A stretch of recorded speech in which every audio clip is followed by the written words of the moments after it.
Guys, I just want to show you how to change out the gauge face. This is my stock 987.1 Cayman S gauge clusters, and we are upgrading to this.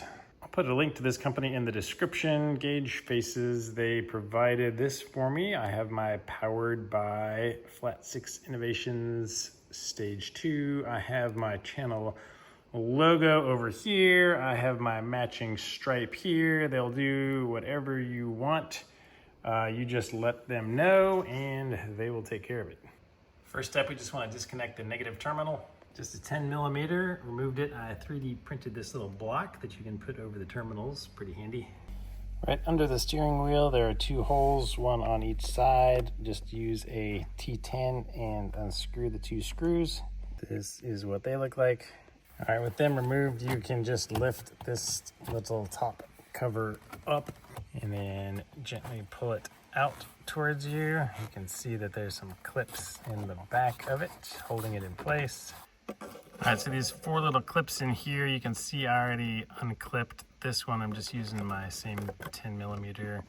Just pushed right here on the center of that clip and popped it out. So on all of the centers of these, I'm just going to work around and just lift it up just a little bit, and then I can push it out. So I'm just going to go around to these other two.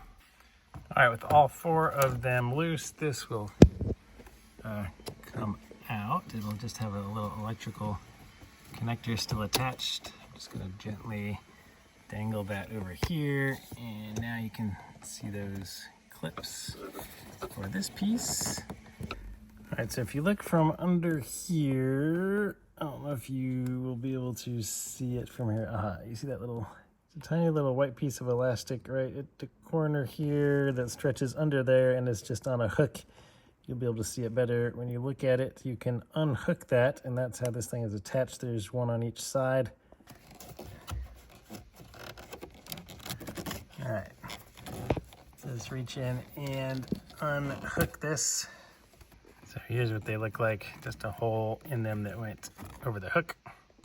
All right, now I'm just gonna reach in with two hands, grab here and here somewhere, and pull really hard, because these things are just press fit in there really well.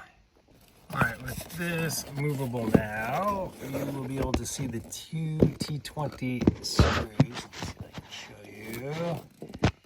Right up above, you can almost see it.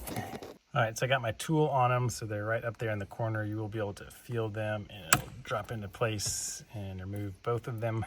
A couple way to catch the screws when they come out so you don't drop them. You can magnetize your tool with one of these, which is pretty awesome. I'll try to put a link to that in the description. Or just put one of these magnets down there right next to it as you're undoing it, and it'll catch it as it comes loose. All right, now I'm just grabbing here and here, and just try to keep this piece is attached to here. So just kind of try to keep it on and just start pulling out.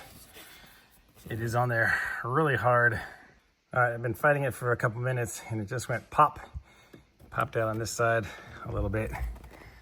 So yeah, I don't have any great tips. I just kept pulling and fighting. Let's see. Still attached over here on this side.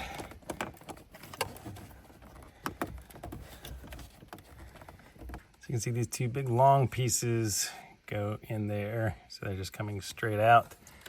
And this is over this piece, which is like a really hard piece of foam, so I think it's kind of form fit to it, so you're just pulling it off of a block of foam essentially.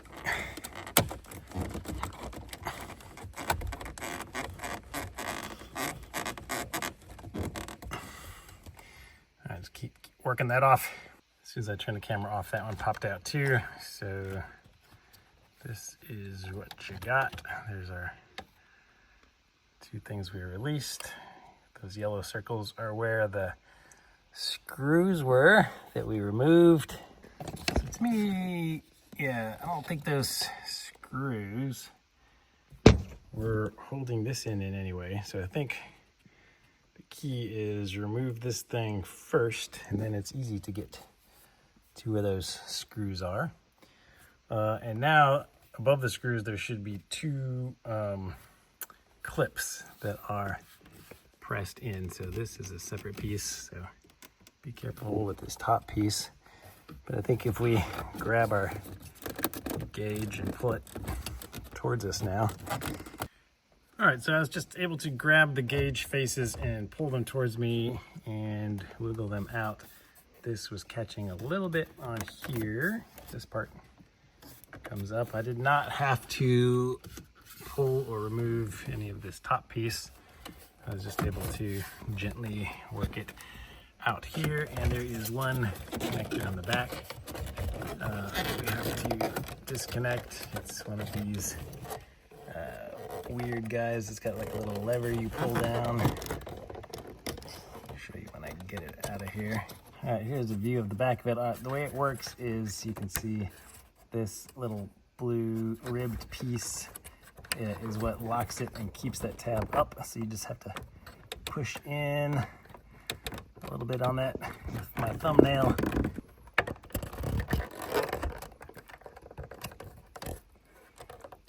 It's a lot easier with the two hands. Okay, so after it's over that tab, as you pull this down, it will push itself out of the slot and just disconnect it, and it is now free. All right, it is out of the car, so that's what that looks like back there. Nice and dusty. We can clean that up. This tab here and that tab there are what we're locking the top piece of it in. And now we're gonna take this over to the bench and open it up. So there's 3 clips here on the bottom, and there are also a couple of screws on the back that we'll have to take out. All right, you have not only have the 4 up here, but there's also 2 more that are hidden down in that big deep crevice. We're gonna flip it over and lift up on all 3 of these tabs at the same time. So special little tip, go ahead and use some trim removal tools just to get it started in there to keep that one up, and then do the other 2 with your hands or another trim removal tool.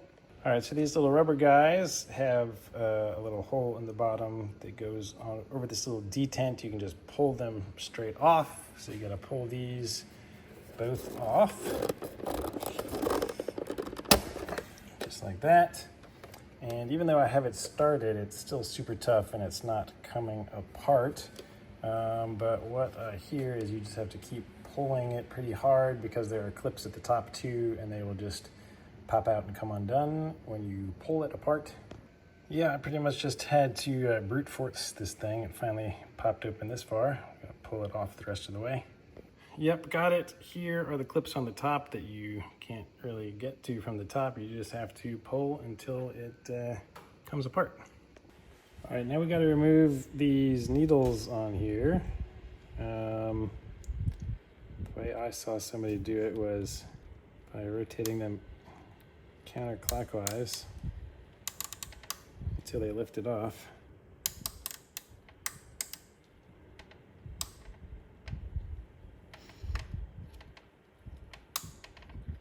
It's right about here.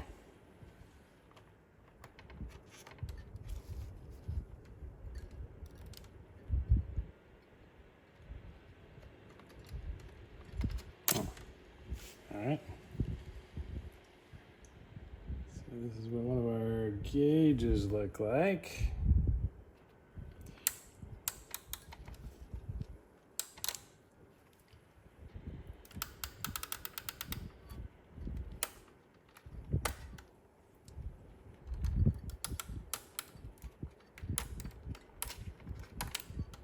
Ease off. Now let's see. So it is pressure fit right here on the middle.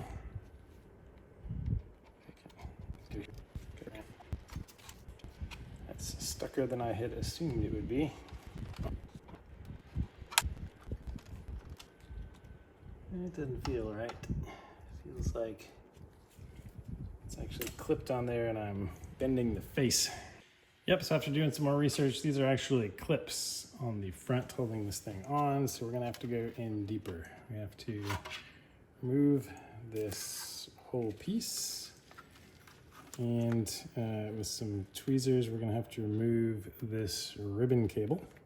So first we're going to open the FPC connector. You just kind of pull this little darker gray piece towards you to unlock it.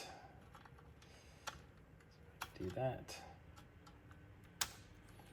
All right, oops.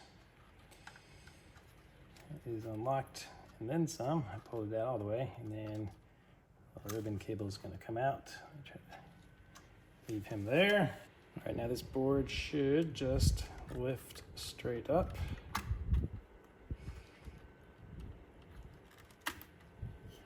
All right, yeah, it's got these two connections right there that you unplug. I'm gonna set him over there. Okay, now there are a ton of these little metal clips around the side. We're just gonna pull off, and then these things here, I've heard them called white plastic wands. You just press that up and it stays unlocked for you. Here's another little guy. Got my glove caught in him. All right, so I'm just gonna have to go around the whole board and unlock it everywhere. Let's see. Oh, here's some wands. Here, here. And here's one. This clip. And oh, those aren't clips. Here's that. Oops. Broke him off. Be gentle.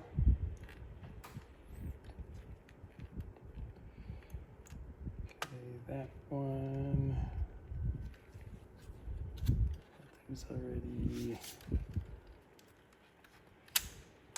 All right. It's coming up.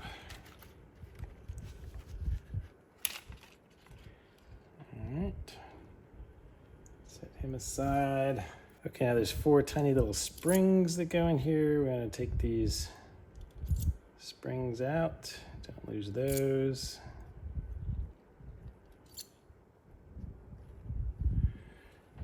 Okay, now these are the clips here that are holding our gauge face on. All right, I have a long 5mm socket. I think there's some special tool you're supposed to use for this, but I think if you press on it from the back and kind of go in a circular motion on it, they're supposed to pop out. Okay, so it seems like if you press them in and then push them down, they should drop through. So that's probably what that other tool does. It goes over the outside and compresses it a little. I'm gonna try a 6mm. That's a little bit bigger. All right, 7mm. Feels like it is just a, oh, I think that might work. Let's see. I think it's compressing it a little bit. Looks like I got 1/2 of it in. Let's push it around at some more angles. Ah, yes. All right. So I pushed that. Let me see if you can see this. So, okay, this is the part with the needle on the front. This is the part on the back. So you can see it's just split like that with a ridge that's holding it in. So what this 7mm is doing is fitting over the outside and just barely compressing both sides together, and then you push it out through the front. So let me do that 3 more times. All right, after experimenting for a while and now understanding what's happening, 6mm is the way to go. All right, after all those clips are off, you can easily lift this up in case you ever wanted to see what the back one of these looks like. That's it. All right, we did all the hard part. Now for the fun part. Let me get one of these new guys out of here. All right, so that's what the back of this guy looks like. And just gonna drop it on here. Yes. All right, so now we're just going to use these clips and push them through the front, and they should snap in and hold this gauge on. So there we go. All right, so I'm going to flip this bad boy back upside down, and I'm going to put our springs back in. You're supposed to pull them just a little bit, stretch them out a little bit to make sure that they have enough tension. Yank, yank. Now we're going to take the board, and assuming your buttons fell off like mine did, this is how they attach. They just go right around here. So it's kind of cool when you turn the dial, these arms just push these little blocks in. That's how that thing works. All right, reattach those guys here, drop them back into the holes. All right, line everything up and gently snap it all back into place.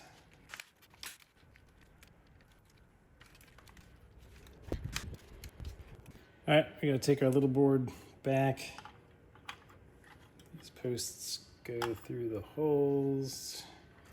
These connectors snap into place. Right. Our ribbon cable back in.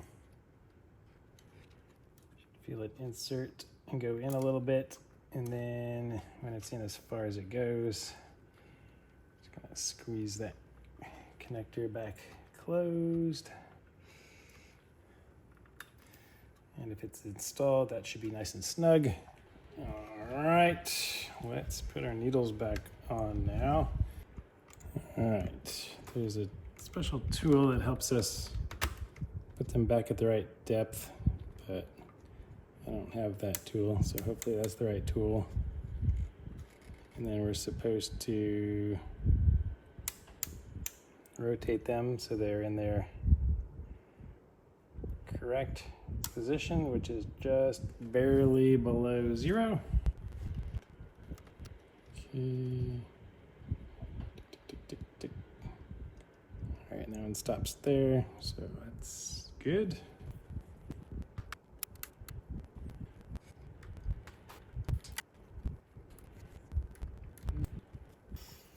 All right, needles back on.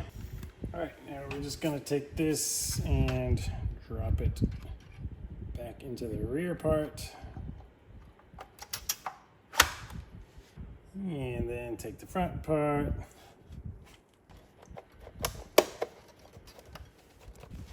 Snap it all back together. Throw my knobs back on here. Flip him over, put our screws back in.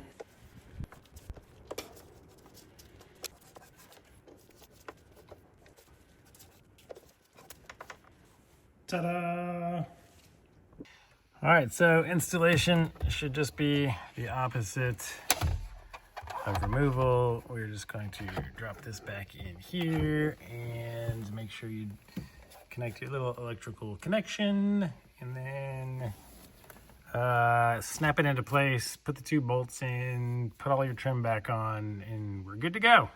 Oh man, reinstall was super easy. It took about 2 minutes, and look at that final result. All right, we got all my lights on. Everything works through here. Very, very cool. So beautiful, love it. Thank you, Gauge Faces. Reach out to them, get your own custom gauge made. Hope you guys enjoyed it. Please give the video a thumbs up, subscribe. We'll see you on the next one.